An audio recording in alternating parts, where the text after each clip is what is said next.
Gracias por sintonizar a esta hora con Obniel Ramírez. Buenas noches, bienvenidos. Es un privilegio llegar hasta sus hogares, oficinas y teléfonos celulares a través de la señal del canal Noticias 16, canal 16 en todos los sistemas de cables. Gracias también a los que están a través del canal 85, Voz Media Network. Y cómo no, gracias también a los que en este momento están entrando a mi canal de YouTube de Primera Mano RD.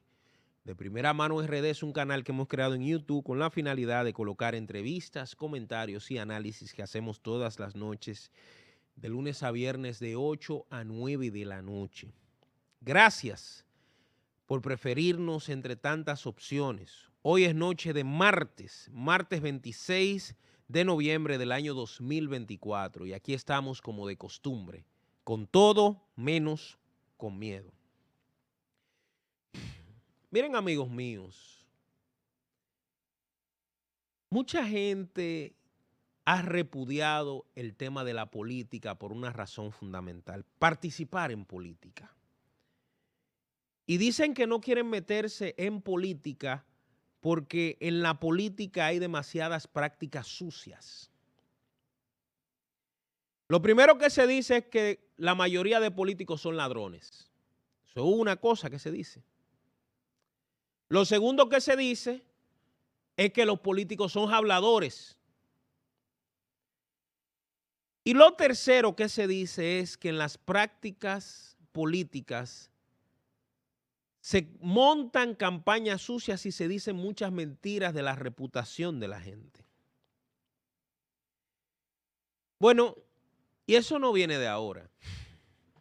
Yo recuerdo una campaña en la que al doctor José Francisco Peña Gómez, en el año 1998, una familia precisamente de las que están aliadas ahora con el PRM, que antes eran enemigos y que le hicieron mucho daño a la vida, a la salud y a la reputación de Peña Gómez, esa familia se inventó que Peña Gómez era miembro de un cartel que recibía dinero del narcotráfico, imagínense ustedes, que Peña lavaba dinero. Se inventaron de todo y lo mandaron a un periódico en los Estados Unidos que publicó precisamente esa información. Peña se pasó las últimas horas de su vida respondiendo con Tony Raful, creo que estaba Rafael Antigua y otros más, que le sirvieron de soporte mientras escribían la respuesta de Peña defendiéndose de aquella campaña bestial. Pero no solo era eso. Yo recuerdo también otra campaña que montaron diciendo que una persona que quería ser presidente no podía ser como este. Y cortaban ciertas cosas de discursos de Peña, de José Francisco Peña Gómez, mostrándolo como un loco desenfrenado que decía y hacía cosas que iban a perjudicar al país si él era presidente. Yo recuerdo aquella famosa advertencia donde él decía que si le topaban, él decía: aquí lo proclamo y lo ordeno, la República Dominicana cogerá fuego por los cuatro costados. Solo cortaron el pedazo para que entendieran que Peña era un tipo que estaba mandando a que la gente se fuera a la calle a quemar goma, a hacer desorden. No vieron que la parte anterior de ese video, Peña estaba advirtiendo de que habían planes desde el gobierno de Balaguer de asesinarlo y él estaba tratando de darle, si se quiere, un consejo para que no lo mataran, porque eso podría degenerar en una crisis en el país. Pero como había toda una campaña montada para desacreditarlo y que nunca llegara a la presidencia, se sacó ese corte. Pero también cuánto no se recorrió con el tema de que era haitiano. De que era haitiano, era haitiano, era haitiano, era haitiano. Hasta Balaguer, en aquel famoso discurso del Frente Patriótico en el año 1996, dijo que la idea de ese frente era que el país no cayera en manos de una persona que no fuera verdaderamente dominicano. Peña sufrió en todas sus dimensiones la campaña sucia. Pero otra de las que sufrió, no es santa de mi devoción, pero es la realidad, fue la señora Milagros Ortiz Bosch. En una ocasión acusaron a Milagros de que también tenía nexos con el narcotráfico, cosa que no era cierta. Yo tengo diferencia de muchísimos criterios con la señora Ortiz Bosch, pero no puedo decir que es una persona cercana al narcotráfico nunca en la vida. Sin embargo, se quiso vender eso.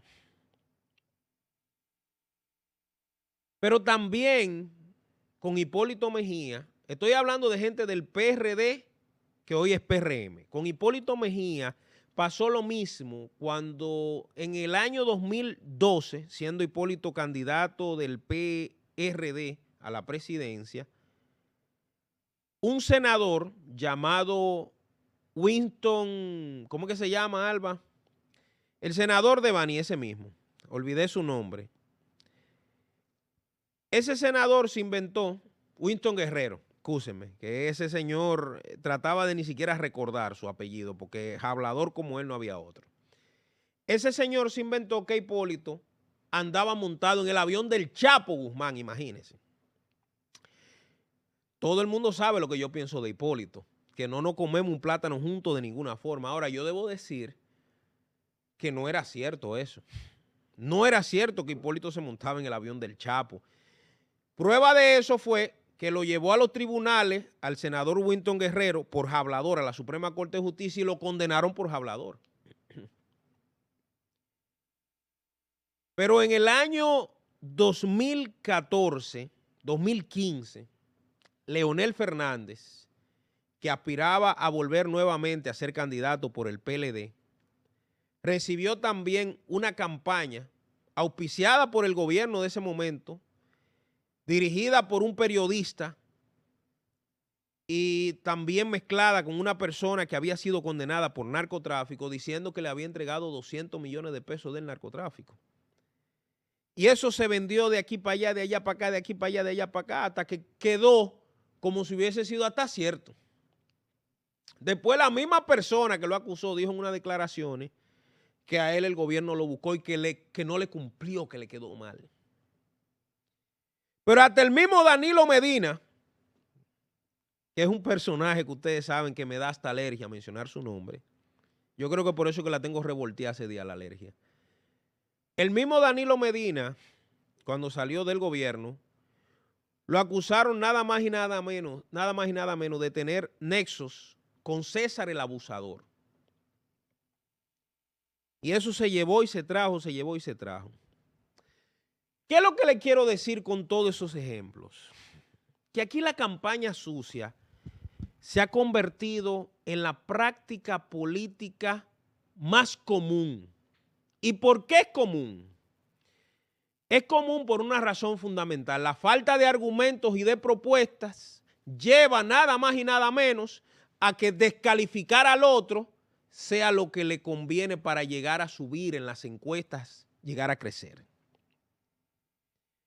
Todas esas personas que sufrieron esas vejaciones, esos comportamientos incorrectos, esas calumnias, eso le afectó mucho más allá de lo que uno dice de la May de Play. Te dicen eso y tú te quedas tranquilo. No, no, no, no. Su salud, su integridad moral. Lo único que tiene una persona en su vida es su nombre, su buen nombre. Y cuando cualquier persona lo agarra, le echa excremento, materia fecal, lo ensucia y después se hace el tonto, usted no sabe ni siquiera qué hacer. Es tanto así que el doctor Balaguer dijo en una ocasión que el honor solo se lavaba con sangre. Para que ustedes vean lo importante que es cuidar el buen nombre. ¿Por qué digo esto? Miren, amigos míos, en el PRM, que es el partido gobernante, es increíble, después de sufrir las cosas que sufrió con José Francisco Peña Gómez, con Milagro, con el mismo Hipólito, hayan decidido caminar algunas personas el mismo camino que le hizo daño a lo interno de su partido, a su líder, al líder fundador de ese partido, a su ejemplo. Hace algunos días nosotros recibimos la primicia de que el ministro de Turismo habría traído un experto en campaña sucia. Vamos a ver, vamos a analizar esto. ¿Qué es lo que está pasando a lo interno de ese partido? Parece ser que los números no le están dando a lo interno al señor Collado. ¿Por qué? Porque el señor Collado, David, ha hecho un verdadero expertise en hacer bulto hacia afuera, que la gente crea que él es un líder de las redes sociales. Y usted ve que si él se va a comer un pan, se va a beber un café, va a caminar un pedazo, el tipo se graba. Se ve como tan fingido, pero eso ha sido fallido porque evidentemente no le ha permitido crecer a lo interno de su partido y mucho menos le ha permitido, amigos míos, convencer a los PRMistas porque en 4 años de su gestión en el Ministerio de Turismo, los PRMistas no han visto su participación en ninguna dirección. Él gobierna el Ministerio de Turismo con el BIS, con el Banco Mundial, con el PNUD, con el Diablo, con su hermano, con todo el mundo, menos con la dirección, con la base de su partido. Por eso ahora se hace muy difícil ir a la base de su partido, a los dirigentes de su partido y pedirle que voten por él. ¿Por qué? Porque las elecciones internas en ese partido, o sea, para sacar el candidato presidencial son elecciones internas. Tú tienes que ganar a lo interno ahí. Y hay varios candidatos y parece que los candidatos le han pasado por la milla. A nosotros nos mandaron una encuesta y yo me reí porque a veces los que hacen menos bulto o los que no hacen bulto son los que van ganando en las encuestas. Y yo veía y me hizo gracia entender el tema de la campaña sucia y me hizo gracia entender por qué atacaban o a quiénes estaban atacando.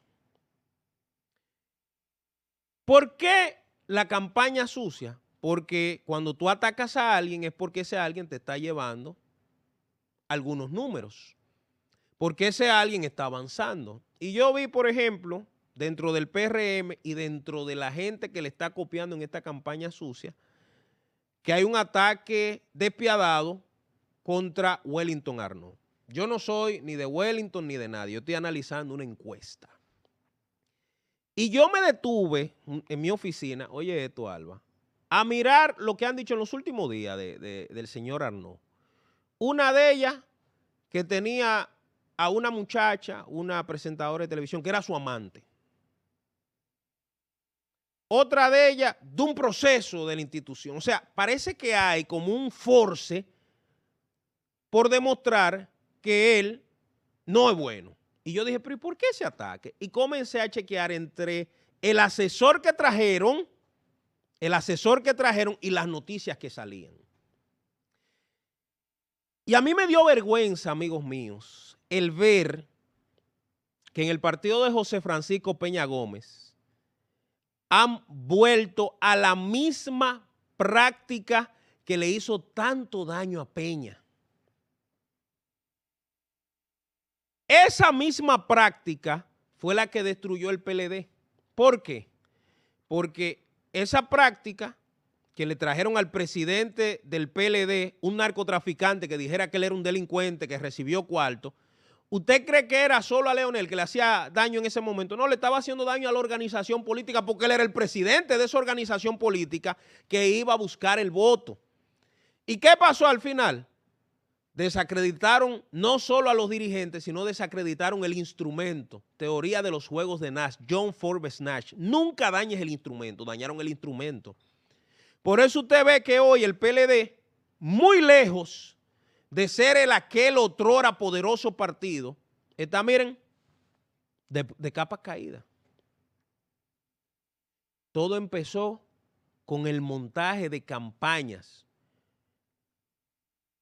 En el PRM, ¿qué está pasando?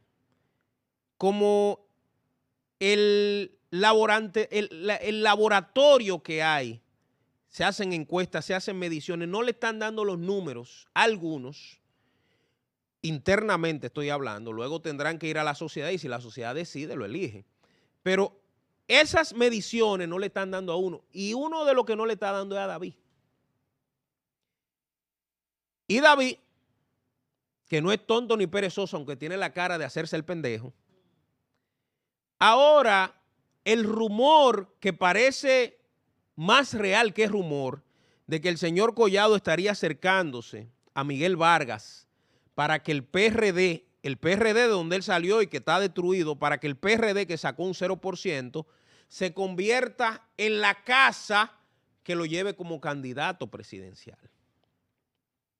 Es para que ustedes vean cómo la locura se ha ido adueñando de los que quieren llegar como sea a una posición pública. A ese muchacho se le ha metido entre boca y nariz que él tiene que ser el candidato.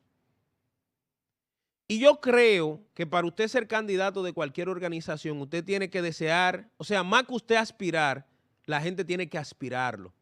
Eso no se forza. Dice la gente en las calles que el que está bueno no forza. Bueno, el que es un candidato con competencia, que la gente lo quiere, que la gente lo ve, ¿saben qué hace? La gente comienza a decir fulano es buen candidato. Sin embargo, cuando usted ve los números que se han desarrollado en los últimos días, se da cuenta de que el señor Collado, en las redes sociales de él y de su grupo, el tipo es lo más fuerte. Ahora, cuando usted va al corazón de su partido, de su propio partido, dicen, David no le coge la llamada a nadie. David no le resuelve un problema a ningún PRMista. David no le abre la puerta de su despacho. David solo trabaja con el PNUD, con el Banco Mundial, porque el tipo, y por supuesto, con dos empresarios, una hembra y uno varón, que son los que sostienen su proyecto. Yo hoy me preguntaba en el programa de mediodía si cualquiera puede ser presidente. Porque si lo que quiero decirles, amigos míos, es que cada vez que aquí alguien tiene las intenciones de ser presidente sin las competencias, busca cualquier tipo de argumento, filosofía o mecanismo para destruir a los demás. Yo le decía a mi antiguo compañero de programa, Guido Gómez, cuando él en un momento quiso sacar la cabeza, que yo vi a alguno de sus compañeros decirme a mí, a Omniel, decirme que ellos no sabían cómo un delincuente como Guido iba a aspirar. Me lo decían a mí. Y cuando Guido en estos días puso a circular su libro, un libro que publicó acerca de la historia política de República Dominicana, a mí me sorprendió, Alba, tú sabes que los que estaban en primera fila eran precisamente los que decían que él era un delincuente. Pero ustedes saben por qué lo decían. Porque veían algún tipo de nivel de competencia en su actitud. O sea, lejos de decir, no, el tipo es talentoso, esto, lo otro, no, ese es un delincuente. Ahora lo están haciendo con Wellington. Mañana lo van a hacer con O'Neill, si yo decido aspirar, que no aspiro a nada. Yo aspiro a seguir aquí en mi programa, diciendo lo que pienso. Pero noten que él es un patrón que hay de comportamiento para que todo el que aspire, todo el que levante la cabeza y tiene algún tipo de luz, rómpelo a ese, como se llame. Y yo digo que nosotros los votantes, desde ahora, tenemos que cambiar el criterio que tenemos, amigos míos. El criterio de votar por emociones o por redes sociales. Miren, le voy a poner un caso sencillo. En Chile, Gabriel Boric, un muchacho joven, ganó las elecciones porque era un experto aquí, Alba, en las redes sociales. Y la gente creyó que el personaje detrás de las redes sociales era el mismo personaje que podía administrar un estado. Se equivocaron. El voto fue dañino. El voto al final le ha hecho más daño que bien. ¿Qué ha pasado con la economía de Chile? Una economía que antes era una de las más pujantes de la Hispanoamérica. Se jodió. Porque la gente creyó, ¿saben qué? Que el de las redes sociales era el que podía resolver el problema. Lo voy a poner otro más sencillo de aquí de cerca. Yo no he visto una persona con una áurea más chula que Carolina Mejía. Tipa tenis bonito, joven, con el pelo, vaina, y amable, y se ríe, y carga a los muchachos, y le pasa la mano a los perros por la mano. Una tipa chévere. Y que sus redes sociales son muy bien vendidas. Ella se vende muy bien en las redes sociales. Ahora, ¿cuál ha sido el resultado en la administración de la alcaldía del Distrito Nacional? Noviembre 22, noviembre 23. Noviembre 24 estamos asustados. No vaya a pasar lo mismo que los otros 2 noviembre. ¿Por qué? Por la incompetencia de la administración de la capital. ¿Y saben qué, amigos míos? Eso es una clara demostración de que no es suficiente lo que usted quiere proyectar. Esto no es un tema de forma. Esto es un tema de fondo, ideas, planteamientos, desarrollo de lo que usted está día a día haciendo. Aquí hay muchos candidatos en todos los partidos vendiéndose mucho por las redes sociales. Y estamos a de tiempo, dicho sea de paso. Todavía las elecciones están demasiado lejos, no estamos en eso. Pero como aquí no han dado tanda de elecciones 24 horas al día, hay que decírselo ahora. Aquí hay muchos candidatos de redes sociales que hacen las cosas con la finalidad de que los incautos crean que esa personalidad que ellos están vendiendo es la real y es falso. Yo me detuve a analizar, por ejemplo, cuál es el resultado de la gestión de 4 años de David como alcalde del distrito, del 16 al 20. ¿Usted cree que las inundaciones del 23 y del 23 y del 22 solo eran culpa de Carolina? No, también era culpa de David, que se pasó 4 años tirándose fotos en todos los lados y al final no demostró lo que hizo. Una alcaldía de allante, de bulto y de movimiento. Entonces, aquí hay una confusión, amigos míos, con respecto a qué. A que lo que se vende mercadológicamente sea lo real. Aquí le dicen publicidad engañosa. Le ponen una foto con un pan, con un salami así de ese tamaño, que sale del salami. Y cuando usted va en una sola ruedita. Así pasa con muchos candidatos aquí. Lo que hacen en las redes sociales y con 10 lambones en los medios de comunicación lo quieren magnificar y cuando usted va a la realidad, los resultados, una sola ruedita. Yo creo que hay que cambiar y por eso estoy haciendo este llamado de advertencia con nombre y apellido. Hay que cambiar la forma de hacer política. Y quien sea en el partido que esté, por eso yo no soy de ningún partido, del partido mío, del Dioniel, que debería yo mismo promoverme a candidato presidencial. Pues ya yo veo que cualquiera puede ser presidente en este país. Ahora, cualquier candidato que yo vea promoviendo campañas sucias, yo la voy a combatir. Aquí está bueno ya de eso. El otro día yo me encontré una persona de los medios de comunicación y me dijo, hay un senador del este que es el narcotráfico. Y yo dije, ¿tú tienes pruebas? No, porque fulano me dijo. Pues tú no puedes decir eso, tú no puedes jugar con la reputación de ese señor. No, aquí somos muy ligeros. Pero eso en parte es porque la clase política ha trabajado en esas ligerezas. Engaño a algunos, envuelvo a algunos y a otros simple y sencillamente los dejo en el aire confundidos. Eso tiene que cambiar. Vamos a la pausa, volvemos en breve.